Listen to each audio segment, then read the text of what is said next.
no one tells you the real cost of traveling polar regions, so I will. I'm gonna break down everything, exactly what I spent. I hope it's really enlightening and it helps. All of it is stuff that you can Google with public information, so I'm not afraid to do it. I love the numbers. I think it's something that's really, really interesting to go through.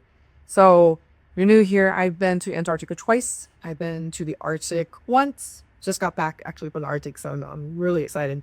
I digress. Watch the other videos to share my excitement. Although, to be said, I would think I don't think, I know the brochure number is a whole heck of a lot different than the reality of what you're going to spend. And there are so many reasons why that is the case.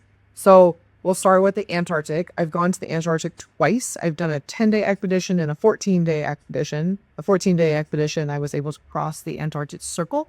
The flight was longer. Highly recommended, but I digress. My first time I went to Antarctica was in 2022. It was a 10-day expedition to the Peninsula. At the time, I spent $7,500 on a triple interior cabin. I also ended up having around a $500 fuel surcharge because there was some sort of gas prices at the time, and the company had it written in the contract that they were able to do that. So when all was said and done for the expedition itself, if only the expedition, I spent around $8,000. That was 10 days. That was 2022. And the world has changed. In 2025, I went back to Antarctica on a 14-day expedition to the Antarctic Circle. At the time, it cost $12,500 for a cabin. It had a window. I forget the exact class that it was called on the ship, but it was two people. I had a window. It was a little bit larger cabin. Didn't really care one way or another. I just wanted the window. I wanted to make sure I was guaranteed a view out the window. That was something I learned. That was just the cabin. Both instances, that was just cabin. The second time, I will say I also was not given, I was not charged a fuel surcharge, which was great. So prices definitely varied. The cabin class varied, and prices really only go up from there. That was only the expedition. When we talk about the Arctic, well, I just got back on that trip without looking. I think I spent around $6,000 just on the expedition. That was a different ship. I had a balcony that I didn't have the option for when I went to Antarctica, which is just right by me. With a newer ship, much nicer ship, and everybody had just about everybody had a balcony. So I think I was in a category C superior on that ship is what it was called. Had a roommate, wonderful experience. Right off the bat, oh, and I should say for the Arctic, it was 7 days. That was a 7-day expedition. So right off the bat, you're going to notice there's a huge price gap in the expedition prices. You're probably thinking, oh, the 10-day, the Antarctica was pretty close to your Arctic. Yeah, they're 4 years apart. Prices have gone way up from the Antarctic. So yes, there is a price gap between the two. It is a significant price gap, and that is only for the expedition. When I booked all 3 expeditions, none of them included flights. My 2 Antarctic expeditions included 1 night hotel stay on like day 0. My Arctic one did not include that. So, there are options with different expedition companies where you can have them handle both your accommodation and your flight as well. Some even charter planes. That obviously increases the price. I chose not to do that for tons of reasons, but there is that option if you wanted to. That just means the price gap between two is going to increase your price. Everything's going to be totally different. I've said it once, I've said it 100 times. Everybody travels differently. Some people like to have a little more luxury. Some people are totally okay with the budget. Some people are just excited to go. Doesn't matter how they get there, which is kind of the category I fall into, fun fact. And so it's very, very expensive. But here's the thing that I don't hear enough people talk about when it comes to traveling to the polar regions. There's a bunch of hidden line items, and it makes the cost go up very quickly. One of those line items is gratuities. Gratuities are, in my experience, very complicated on these expedition ships. And that's because you have an expedition team, which is hired and paid for by the expedition company. Then you have the ship's crew. So the people that are in dining room, they're the people that are cleaning the rooms on the ship. They're the people that are behind the scenes making sure the ship is running and everybody on board is happy. They mean both different teams on a ship, the expedition team and the ship's crew, both ask for gratuities and they are separate. So when you book with an expedition company, they say, oh, budget, let's say $14, $15 a day for your gratuities. And those are automatically charged to your room, by the way. And what they don't tell you, we'll use the Arctic as an example since it's fresh in my memory. What they don't tell you is that gratuity is for the ship's crew. That does not include your expedition team. So you have what's listed in your pre-embarkation, pre-departure packet from your expedition company that says, hey, it's going to be $14, $15 a day gratuity for your expedition. They don't tell you that only goes to the ship's crew. It's not to your expedition team. It's not split. So you have the $14, $15 a day for the ship's crew. Then you have, let's just say the same amount for the expedition team. So gratuities get tacked on and they add up very, very quickly. One of those hidden line items. Another hidden line item are flights. You're probably thinking, well, obviously I have to get there. I'm going to fly. Flights can be very expensive. These are both destinations that are hard to get to. They're quite literally them. So flights are limited. For the Arctic expedition, there's not a lot of flights, and they fill up very quickly. I think that's about $200 on 2 one-way flights, so $200 each. I don't know what a round trip costs because of the time. I chose to book them independently because they fill up so quickly. So those are very expensive. The Antarctic, also very expensive. Technically not a monopoly, but there is one airline that flies down there pretty much exclusively. And not my favorite airline. They shall remain unnamed, but they can also be very expensive. Unfortunately, it's just the way it is. Unless you book an expedition that also charters a flight, but again, you're gonna be paying for it anyway if they have to pay for the chartered flight. So flights add up very, very quickly. And your international flight to get to, let's say, Buenos Aires, if you're going to do the Antarctic to get down to Ushuaia, should have flights by firm, or if you're going to Longvern, which is up on Svalbard to go to the Arctic, both flights leave from Oslo. Your flights to there are going to vary depending on where you're coming from. For me, we're usually, let's just round up and say usually about $1,000. International, it just is what it is. And yeah, so obviously that is one line item that people were really, it's obvious, but anyway, I will stop hustling that likes. So, luckily covers not a big deal sirens, there's sirens outside. I digress again. Another line item that people don't really talk about is gear. So you're going to the polar regions, you're going to need winter gear.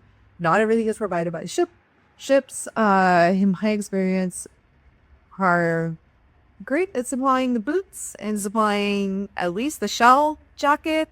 My Antarctic expedition provided the mid layer, so like your insulated puppy synthetic down jacket. My one in the Arctic did not. I have opinions on that. But you still need all your other base layers, your wool layers, your socks, your gloves, your hat, your glasses. How short else did I bring to the polar regions? All of it. I mean, just literally all of it. You bring your own shoes. Oh, you have to bring waterproof cans. You gotta bring your shells. In my case, I always wear shells. A lot of winter gear, and it is not cheap. You're looking at least a couple $100 to have really good gear to keep you warm, to keep you dry. And yeah, it's a lot. I'm just gonna say it's a lot. Depending on where you're from, it's gonna cost different. Depending on the type of gear you buy, it's gonna be different. But yeah, they're very expensive to buy good gear. And when you go to either region, you want good gear, invest in it. You will thank yourself later. It is possible to buy gear from Ushuaia in the longer run. It is more expensive.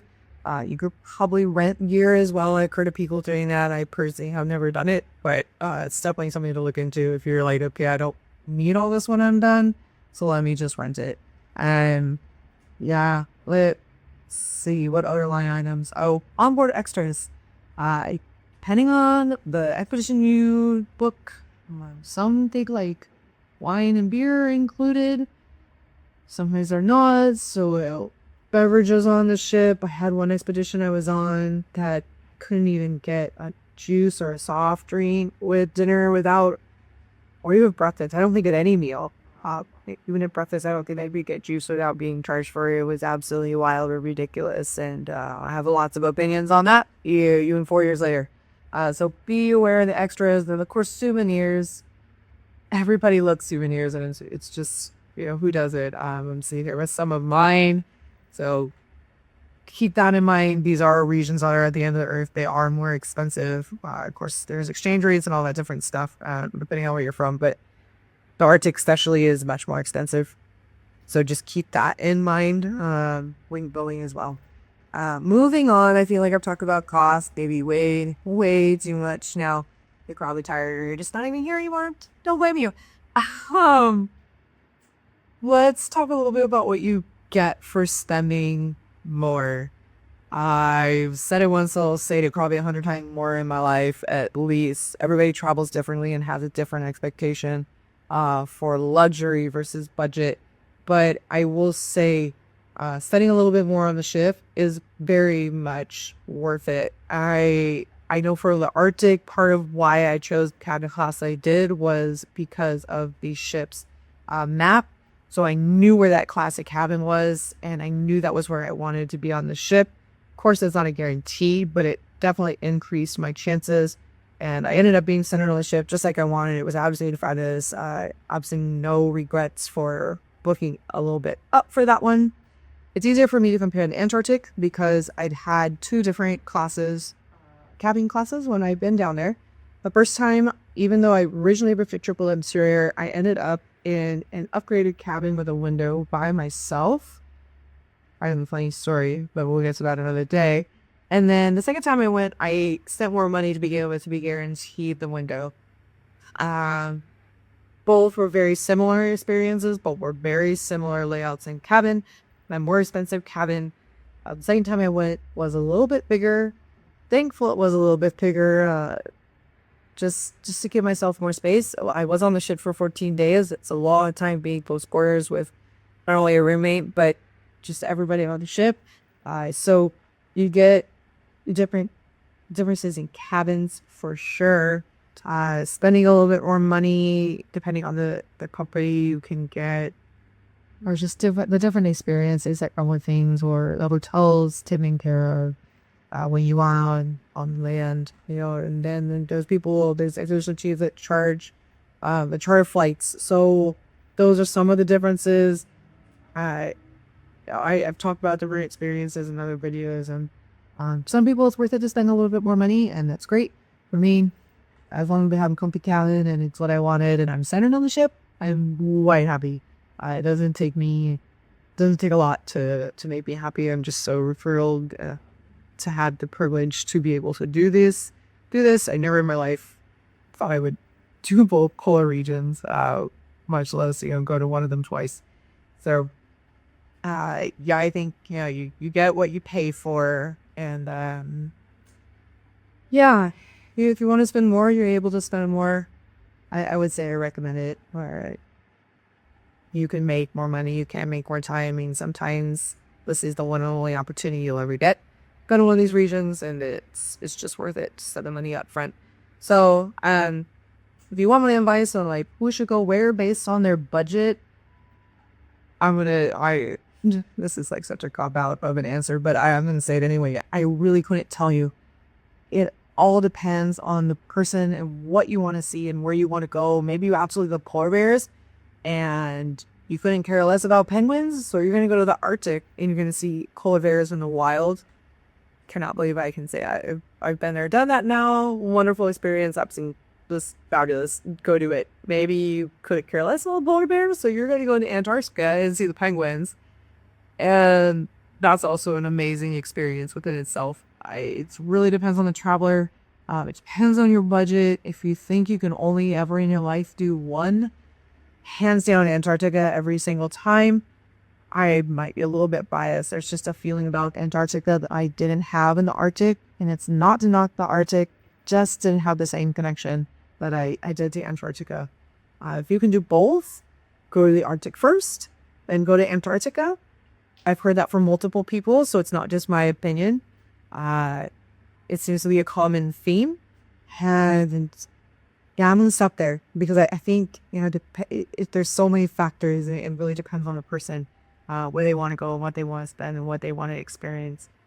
All that to be said, I'm loving getting to share all this polar information. It's just been so cool. So definitely make sure that you're subscribed to the channel. Drop your email if you want to jump on the newsletter to get notifications that way, or just, kind of be a fly on the wall in my travel life. I would love to have you. And also still working on a polar PDF guide.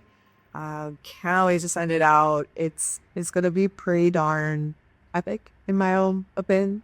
It's going to be everything that I've learned, everything I wished I'd known, things I've done wrong, if you can say that wrong. Say things that I just didn't know about, that I was able to say, do differently when I went to Antarctica the second time, or, things that I wished I'd known about the polar region. So anyway, I digress. Still working on it. Super excited. But you're going to be first to know only if you subscribe to the channel or if you're on the newsletter. And yeah, I think that's where I'll leave it for now. So I'll catch you on the next one.